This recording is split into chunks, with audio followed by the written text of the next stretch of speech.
What this guy, Sam Harris, said on that podcast, the viral clip that's currently bouncing around Twitter and other platforms, is one of the most indefensibly, irrefutably stupid things I think I've ever heard. It's something that I don't even think Bill Maher would say, and Bill Maher's got a serious personal vendetta against Donald Trump. I mean, this is Trump derangement syndrome to the next level. Hunter Biden, at that point, Hunter Biden literally could have had the corpses of children in his basement. I would not have cared, right? It's like there's nothing. First of all, it's Hunter Biden, right? It's not Joe Biden.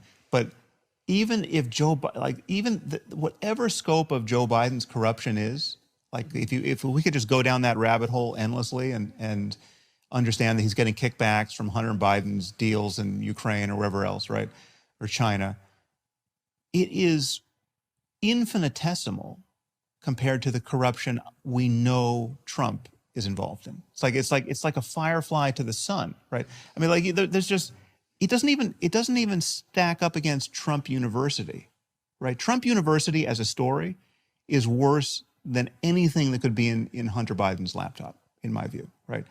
Now that doesn't answer the people who say it's still completely unfair to not have looked at the laptop in a timely way and to have shut down the New York Post's Twitter account. Like that's just a conspiracy. That's a left-wing conspiracy to deny the presidency to Donald Trump.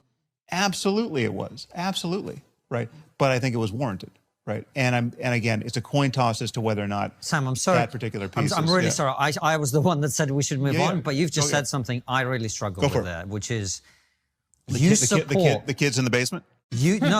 Fuck the kids in the basement. I'm interested in democracy.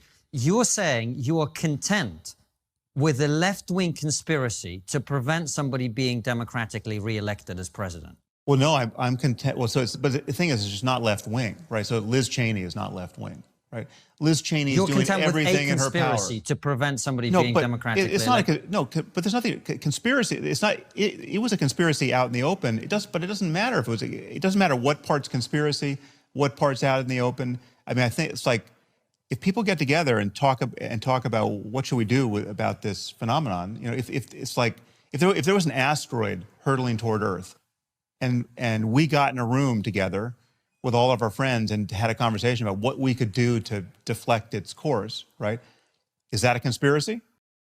Have you ever heard anything so utterly ridiculous? Keep in mind, this is the continued irony of the word liberal, or rather, people who identify as such. Sam Harris would tell you that he's a liberal. Then here's Sam Harris arguing that big government corruption in connection with oligarchical tech companies censoring the free flow of ideas, speech, stories is a justifiable means to an end if it means stopping Donald Trump from getting elected. That is what a liberal just said. And his justification, probably even more ridiculous, was Trump University, just to prove how totally intellectually dishonest this man is, as if Trump University is a more egregious crime than peddling influence through the vice president's office through your crackhead son, using the Oval Office to make millions upon millions of dollars through foreign lobbyist interest in Ukraine and China as well as other states. I mean, who's really the crackhead here? Is it Hunter Biden or is it Sam Harris? What is this guy even on about? Trump University is a big corrupt crime and scandal? Trump University is basically the exact same thing that every single real estate and finance guy on the internet does. Go to any finance YouTube channel. They're all finance gurus and finance real estate people, and they all sell courses and seminars. That's exactly what Trump University was. There's all kinds of these finance and real estate gurus who are all pushing a very similar type of grift, or in many cases, actually offering great seminars and courses, and they're making tens of millions doing so. To pretend as if that is the worst crime of all time, and it's totally disqualifying for somebody who wants to be president, is absolutely psychotic. And then to say something that he wouldn't even care if Hunter Biden had bodies in his basement because, oh, Trump University. Ridiculous.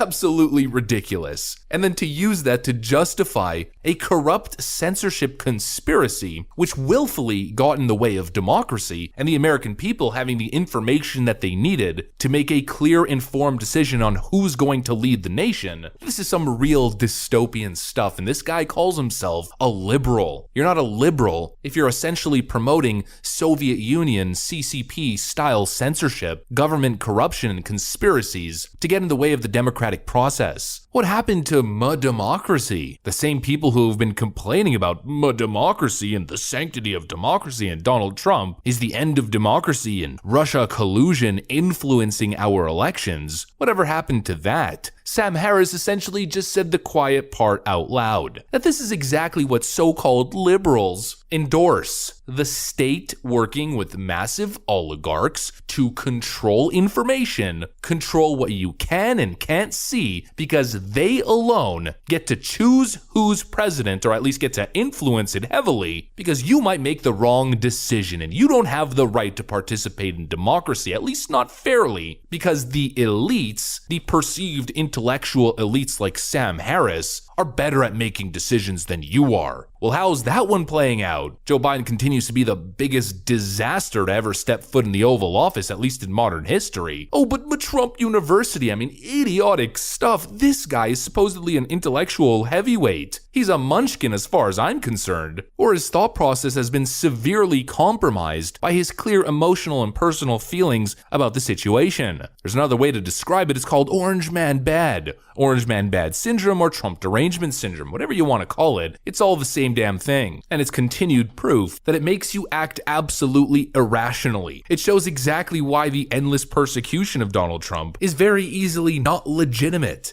People continue to try to make the case that, well, the FBI and the DOJ are acting very much rationally and based on the evidence and information. But when you see this kind of stuff, when you see the lengths that people are willing to throw away democratic values and liberal values to get Donald Trump, it starts to give you a little bit of a different perspective that maybe these people are just completely out of control. They've lost all control, and it's get Donald Trump no matter what the cost. What do you think is causing this Trump derangement syndrome? Like, look, I understand Trump says mean things, and you might be like, he lacks decorum, but to this degree? This dude's very intelligent. He's super intelligent. I appreciated him up until you posted this on your Twitter feed, and I was like, are you kidding me? That's crazy. Because it seems very deranged, but I think a lot of that is caused by him living in an echo chamber. He lives in a bubble, in an echo chamber. He's used to hearing the same people talk about the same things. He is an outright authoritarian, as so many of these anti-Trump people are. I see these people on Facebook saying, Trump's a fascist, far-right authoritarian, and they're saying the same thing about Ron DeSantis. And I'm like, what have they done? Trump wouldn't even bring in the military to stop the rioting. We watched the rioting go on all over the country, and Trump said, well, I can't. Man, I'm sure a lot of people wished he was more fascist and would have stopped this rioting. He didn't do it. Then you get Antifa going around, and where's that accountability? They get propped up by the media and the corporations. They get defended. They get defended by CNN. There's a compilation Daily Wire put out. Chris Cuomo is like, the problem is not, the rioters. The problem is what made your fellow man have to go out and riot or something like that. And it's like, no, dude. Jimmy Dore tweeted, quote, I'm for censorship if it helps my side politically. I just can't see a downside to thinking like this because I don't read history and I'm super smarter than you. Bravo, Jimmy. Censorship is out of control.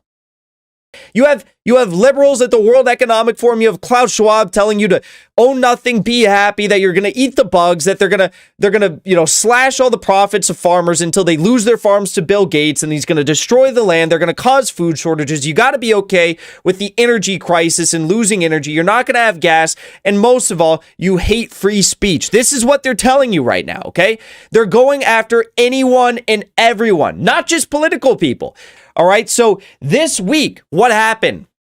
We've seen tons of people get the axe. Steven Crowder got the axe 3 days after he said that if you are a Republican running for office in 2022 and don't support the dismembering and dismantling of the FBI and the intelligence community, he won't vote for you. he got suspended from YouTube for 14 days. Now, fortunately, he was able to go on to Rumble, stream there, 91,000 concurrent live stream viewers over there. That's a record. That's insane. That's insane. Okay, so you can't stop everyone. Steve will do it. One of the most popular YouTubers in America, especially amongst younger individuals. He's a vlogger. He's friends with Trump, but he's a vlogger. They permanently suspended his YouTube channel. For what reason? We don't even know. We don't know. I got a warning from Discord this week that they're warning me that they're going to ban my entire community. They're going to nuke my server. Okay? Libs of TikTok, they got banned this week. And then just today, just this morning, the most popular man on the internet, for good or bad, infamous or famous, however you see him, the most popular man on the internet, his name is Andrew Tate. He's more searched on Google than Donald Trump and Joe Biden, more searched on the internet than Joe Biden, our president, and Donald Trump, our former president. He's more searched than both of them. He lives in Romania. His name is Andrew Tate. Okay? Now, Andrew Tate's a very, very interesting guy. He used to go on Alex Jones's show, InfoWars, quite a bit, talk about the Great Reset, talk about breaking out of the Matrix, talk about these sorts of things, talk about what the World Economic Forum is doing. He's, I believe, friends with Mark Cernovich. He's friends with Steve Bannon. His father was a CIA. He was in the CIA, and I believe his mother may have been in the CIA as well. But I never judge a book by what their parents do. I mean, I think you guys can all understand that, there's people in our space whose parents hold very interesting positions, but they are the complete polar opposites of their parents. I think you know who I'm talking about. I don't need to name names. Andrew Tate is a large critic of the World Economic Forum and the Great Reset. Andrew Tate is the most popular man on the internet, and he was censored off of Facebook. He was permanently banned off of Facebook and Instagram today because he was allegedly misogynistic. Now, in the Eastern world, of Eastern cultural norms, pretty much everything he says is considered normal and reasonable, okay? But for Western liberals who say that men can get pregnant and that 3-year-olds should be put on hormone blockers, Andrew Tate is seen as the devil himself, okay? They say he's very misogynistic. They have banned him off of Instagram and Facebook. Now, during COVID, everyone was censored under the guise of, well, we need to protect the public health. If you are putting out mismal or disinformation surrounding COVID, real people could die. They're censoring Andrew Tate, whether you like him or not, because he's allegedly a sexist and a misogynist. Okay? That's why they're censoring him. This is insane. And let me explain why this is insane, because you need to understand this. There's a lot of people who are like, well, yeah, he is a misogynist. He's infecting a lot of people's brains, a lot of young men's brains with misogynistic ideals. Well, let's just be real here. This man was popular. He had 4.7 million followers on Instagram prior to the ban. He was very famous. He doesn't really have accounts anywhere. His content self-populates because he's got so many fans that upload his content on all these platforms. He really doesn't have accounts anywhere. And he doesn't use these accounts. He had 4.7 million followers, though.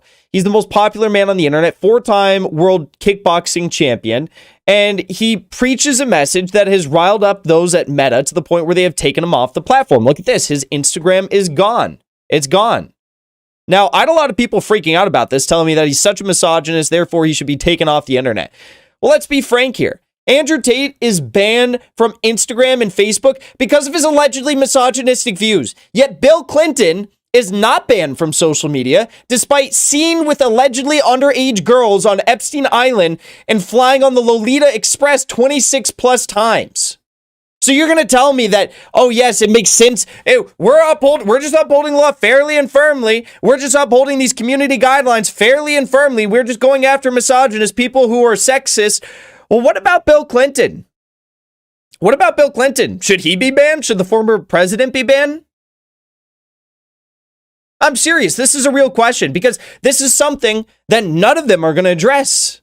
No. What about this? Are we going to address the fact that Cardi B is extremely sexist? Jake Shields tweeted this out. People are freaking out about young boys looking up to Andrew Tate because but they're totally fine with young girls looking up to Cardi B and the Kardashians. Tate's main message is stop being lazy and making excuses and go work hard and get in shape and make money. Cardi's is do drugs, fuck random men, and go through life as a brain-dead moron. Dozens of rappers have songs glorifying murder, but Andrew Tate's the biggest problem? I mean, think about this. Cardi B has literally gone out publicly and justified in videos the practice of like date raping men, of drugging men and stealing from them. So you're going to tell me that she's a queen and we should all applaud her and she gets to stay on the internet, but Andrew Tate, who's allegedly misogynist, has to go, and he can't because he's popular. He has to go. He can't be on the internet. You understand how this becomes a big problem? You understand how we get into deeply hypocritical moves here? Look at what Cernovich said. He said, Bill Clinton, according to court records, was a guest of Jeffrey Epstein on Pedophile Island. Not one person or organization who advocated for Andrew Tate's censure can show me where they also demanded that Bill Clinton be deplatformed. Not one.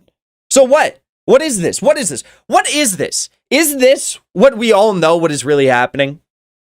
You guys know what MAPs are? Raise your hand. Anyone know what MAPs are? MAPs? That's the newest effort by woke liberals. You can see licensed therapists and psychologists, counselors, sex therapists talking about this. All over Twitter. Oh, actually, sorry. It's probably not all over Twitter because Libs of TikTok is getting censored for posting about it. But what they're talking about is MAPs. This is a new woke term to protect, I guess I could just say it. I don't think I'm going to get censored for saying it. It's to protect pedophiles. It's called minor attracted persons. That's what they're calling it. Minor attracted persons. MAPs, MAPs. They're literally trying to wokeify pedophilia and normalize it. So what is this? We're going to censor men who might be misogynistic, but we're going to allow for people like Bill Clinton to remain on the platform? Well, this seems to be quite obvious to me. What's happening here is the people who are deciding what's allowable and what's not allowable on the internet seem to be fine with MAPs. They seem to be fine with hosting these platforms. They seem to be fine with hosting the ideas of individuals who are protectorates of those who are trying to normalize pedophilia. Yet a man who is allegedly misogynistic has to go immediately. You understand the problem here? You understand where this is headed? You understand that I support people to be trans if they want to be trans, but you're talking about giving 3-year-olds and 4-year-olds hormone blockers that are going to forever change their lives before they even have the ability to form full sentences. You understand what's happening here? I don't support discrimination. I don't support any of that stuff. I don't support any bigoted stuff, but this is where we're headed. It's very, very scary where we're headed. Okay? So this is bigger than Andrew Tate. I don't care if you like Andrew Tate. I don't care if you hate him. I don't care if you hate him with all your guts and you will never, you'll censor him from your own kids' lives. I don't care if you put a Andrew Tate block on your kid's phone to make sure he never sees an Andrew Tate video. That's not what this is about. What this is about is something much larger than Andrew Tate. It's about free speech. It's about the globalists who are trying to normalize extremely frightening ideologies like this MAP stuff. And it's about our First Amendment crumbling before our very eyes.